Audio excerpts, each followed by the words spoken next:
جب اللہ سبحانہ تعالیٰ کسی بندے کو اپنے قریب کرنا چاہتا ہے تو اسے ایسی چیز کی طلب میں لگا دیتا ہے جو اس کے نصیب میں نہیں ہوتی، کیونکہ جب وہ چیز یا وہ انسان اسے نہیں ملتا تو وہ روتا ہے، زار و خطار روتا ہے، اپنے نصیب پر بھی روتا ہے، منتیں کرتا ہے، دعائیں کرتا ہے، روزے رکھتا ہے، نمازیں پڑھتا ہے۔ جب ساری کوشش کر کے ہار چکا ہوتا ہے تو اسی وقت اسے اللہ کا قرب حاصل ہو جاتا ہے۔ اللہ نے دکھا دیا ہوتا ہے کہ اس کے سوا اور کوئی نہیں۔ اللہ نے سارے رشتوں کی حقیقت عیاں کر دی ہوتی ہے جس سے ہمیں محبت ہوتی ہے، اور اب اس چیز کی طلب بھی باقی نہیں رہتی۔ دل ضد نہیں کرتا، دماغ کو سکون مل چکا ہوتا ہے، اب اسے اللہ کو راضی کرنے کی فکر لگ جاتی ہے۔ بہت خوش نصیب ہے وہ شخص، بہت خوش نصیب ہے وہ شخص جسے اللہ کی محبت حاصل ہو جائے۔ جب ہم اللہ سے دور چلے جاتے ہیں تب وہ ہمیں ایسی اذیت یا دکھ نہیں دیتا، بس ہمیں خالی کر دیتا ہے، خود سے خالی۔ پھر ہر نظر آنے والا منظر اور ہر سنائی دینے والی آواز تکلیف دینے لگتی ہے، اور زندگی کی مسافتیں اتنا تھکا دیتی ہیں کہ تھکن سے روح ریزہ ریزہ ہو کر بکھر جاتی ہے، بس ہم ٹھہر جاتے ہیں۔ اور وہ ایسا ٹھہراؤ ہوتا ہے جب ہم وجوہات تلاش نہیں کرتے، بس اللہ کے فیصلوں پر چپ چاپ سر جھکا لیتے ہیں۔ پھر ہم کسی کے بھی لوٹ آنے کا انتظار نہیں کرتے، بس اللہ کے ہمیں تھام لینے کے منتظر ہوتے ہیں، اور رات کی تاریکی میں ہم سکون تلاش کر لیتے ہیں۔ اور جب یہ ٹوٹا ہوا دل اللہ سے جا لگتا ہے نا تو وقت تہجد آنکھ نہیں کھلا کرتی، پھر تو بس اللہ سے ملاقات کی تڑپ رہتی ہے، ایسی تڑپ جس میں الجھن اور بے چینی نہیں رہتی۔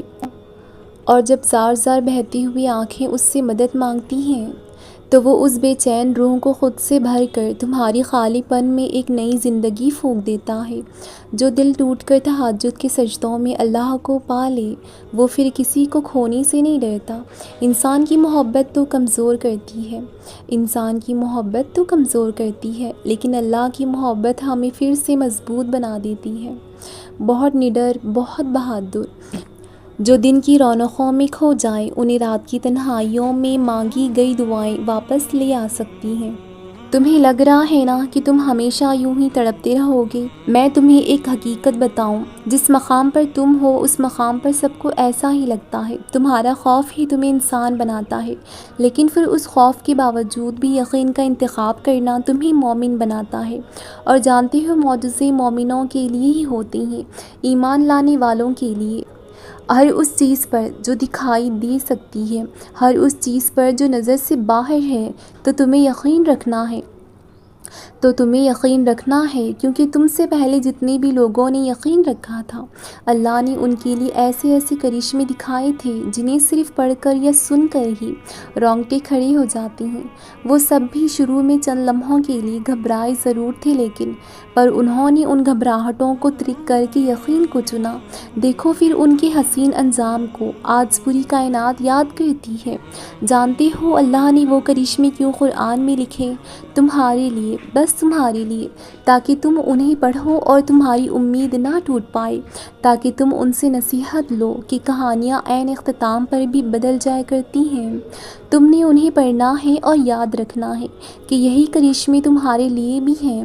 اس کے کن پر کسی ایک کا حق نہیں ہے، اس کا کن سبھی کے لیے برابر ہے، اور جب وہ کن فرمائے گا تو یا تمہارا دل پھر جائے گا یا اس کا جس سے تم دل لگا بیٹھے ہو، یا ہو سکتا ہے تم دونوں کا۔ تم ہمیشہ تڑپتے ہوئے کبھی نہیں رہو گے، تمہیں بدل دیا جائے گا، سمیٹ لیا جائے گا، تمہارے سامنے کے منظر کو ٹھیک کر دیا جائے گا۔ عبادت گزار ہو یا گنہگار، اللہ سے تو سب کو محبت ہوتی ہے، کیونکہ اس نے ہمیں محبت سے تخلیق کیا۔ بس فرق اتنا سا ہوتا ہے کہ کچھ زبان سے اپنی اس محبت کا اظہار کرتے ہیں، اور کچھ تو اللہ سے محبت اتنی وسیع ہوتی ہے کہ انہیں کبھی لفظ ملتے ہی نہیں۔ مجھے لفظوں سے بچپن سے عشق ہے، مگر جب میں اللہ کے روبرو جاتی ہوں تو میرے سبھی لفظ دم توڑ دیتی ہیں۔ پھر میں خود سے سوال کرتی ہوں کہ ایسا کون سا لفظ ہے جس سے میں اس کی محبت کا شکر ادا کر سکوں؟ میں تو ساری کائنات کے لفظ بھی اکٹھا کر لوں نا، تب بھی اس کی محبت کا حق ادا نہیں کر سکوں۔ غلطیاں تو سب کرتے ہیں، نافرمانی بھی سب کرتے ہیں، گناہ بھی سب کرتے ہیں، مگر محبت اپنی جگہ ہے، اور اس پر تو محبت تمام ہے۔ اس کے سوا کوئی محبت کے لائق نہیں، وہ اکیلا ہے، وہ اکیلا ہے، اس کا کوئی شریک نہیں۔ کہاں ہم سب کی محبت اور کہاں اس واحد کی محبت۔ دیکھیں اس کی محبت کا تو کوئی مقابلہ نہیں ہے، اور اس کا نام لینا ہم سب کا حق ہے، اور یہ حق ہم سے کوئی نہیں چھین سکتا۔ مجھے وہ نیند سے خالی راتیں آج بھی یاد ہیں، مجھے وہ تڑپ کر خدا کو پکارنا آج بھی یاد ہے، مجھے وہ چمکتا ہوا چاند آج بھی یاد ہے، مجھے وہ دہکتی ہوئی ساری شامیں آج بھی یاد ہیں، مجھے ان کہی باتیں آج بھی یاد ہیں، مجھے وہ بے فکریوں کے زمانے آج بھی یاد ہیں، مجھے وہ درد کے نئے نئے سجدے آج بھی یاد ہیں، جو باتیں میں ہونٹوں سے کہہ نہ سکی وہ باتیں آج بھی یاد ہیں، جن خوابوں کی تعبیر مکمل نہ ہو سکی وہ خواب آج بھی یاد ہیں، جو دعائیں یوں ہی ادھوری رہ گئیں وہ دعائیں آج بھی یاد ہیں۔ بھولتی تو کچھ بھی نہیں، بس کچھ چیزوں کے ساتھ رہنے کی عادت سی ہو جاتی ہے۔ کچھ حقیقت نہ بھی ہوا ہو پھر بھی تسلیم کرنا پڑتا ہے۔ یہاں حقیقت سے مراد اللہ کی چاہتیں ہیں، اور جو اللہ کی چاہت تسلیم کر لیتا ہے نا، اس پر صبر کی سب رنگیں عیاں ہو جاتی ہیں، پھر اس کے لیے اللہ کی چاہت کے دروازے بھی کھل جایا کرتے ہیں۔ جب تم اللہ سے محبت کرنے لگتے ہو تو اس کی کہی ہر بات کا مطلب واضح ہو جاتا ہے۔ اس کی محبت پر یقین تو پہلے بھی ہوتا ہے لیکن دل سے بھروسہ نہیں ہوتا، اسی لیے تو دکھ سہنا مشکل لگتا ہے، کیونکہ ہم کنفیوزڈ ہوتے ہیں۔ اللہ کہتا ہے کہ صبر سے کام لو، بے شک ہر مشکل کے بعد آسانی ہے۔ اللہ کہتا ہے کہ تم مجھ سے مانگ کر تو دیکھو، میں نہ دوں تو کہنا۔ اللہ کہتا ہے کہ امید کا ساتھ کبھی مت چھوڑنا اور اداس مت ہونا۔ اللہ کہتا ہے کہ بس مجھ پر بھروسہ رکھو۔ اللہ کہتا ہے کہ یہ کبھی مت سوچنا کہ میں تم سے بے خبر ہوں۔ میں سب جانتا ہوں، دیکھ رہا ہوں اور سن بھی رہا ہوں۔ پھر جب دل اس کی محبت سے بھر جاتا ہے تب سب ٹھیک ہونے لگتا ہے، ہر کنفیوژن دور ہونے لگتا ہے، اندر تک ایک سکون سا اتر جاتا ہے جو لفظوں سے ظاہر نہیں ہوتا، لیکن ذہنی روحانی سکون اور دلی اطمینانی سب بیان کر دیتی ہے۔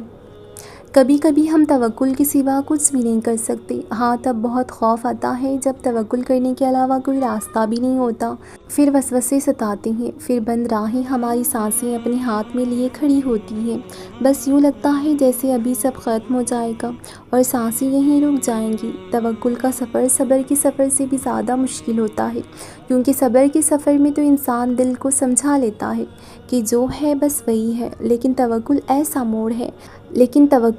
موڑ ہے جہاں دل کو یہ پتہ بھی ہوتا ہے کہ سب ختم ہو گیا، لیکن پھر بھی ہم یقین کا انتخاب کرتے ہیں، اور شاید تب ہم یقین کے آخری انتہا پر ہوتے ہیں جب نصیب سب کر گزرتا ہے، لیکن پھر بھی ہمیں اللہ کی قدرتوں پر زیادہ یقین ہوتا ہے۔ شاید ہمارا وہ انتخاب ہی ہمیں اس تک لے جاتا ہے جس تک جانے کے سارے راستے ختم ہو چکے ہوتے ہیں۔ شاید کبھی کبھار سب غائب ہو جانے کے بعد بھی مل جانے کا یقین رکھنا چاہیے۔ شاید اللہ کو سانسوں کی یہ ڈور سونپ دینے سے ہی ہمیں نئی زندگی مل جائے۔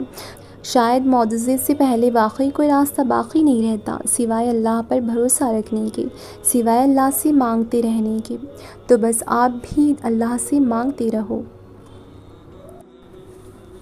آپ کو بہت سے مختلف طریقوں سے آزمایا جائے گا، ان طریقوں سے جن کا آپ کبھی بھی تصور نہیں کر سکتے۔ آپ آزمائشوں اور مشکلوں سے گزریں گے، یہ سب سے مشکل چیز ہوگی جس کا سامنا آپ کو کرنا پڑے گا۔ آپ خود کو کمزور محسوس کریں گے، آپ ہار ماننا چاہیں گے، تکلیف محسوس کریں گے، آپ کو ہر چیز دھوکہ لگ رہی ہوگی، آپ کو کبھی کبھی کوئی راستہ نظر نہیں آئے گا، اور اس وقت صبر ایک ایسی سب سے بڑی اہم چیز ہے جس کو آپ سیکھ لیں گے۔ یہاں تک کہ وہ لوگ بھی جن کے پاس صبر نہیں ہے، یہ آپ کے اندر بڑھتا جائے گا اور آپ کو اپنی پوری صلاحیتوں کو بڑھنے دینا ہے۔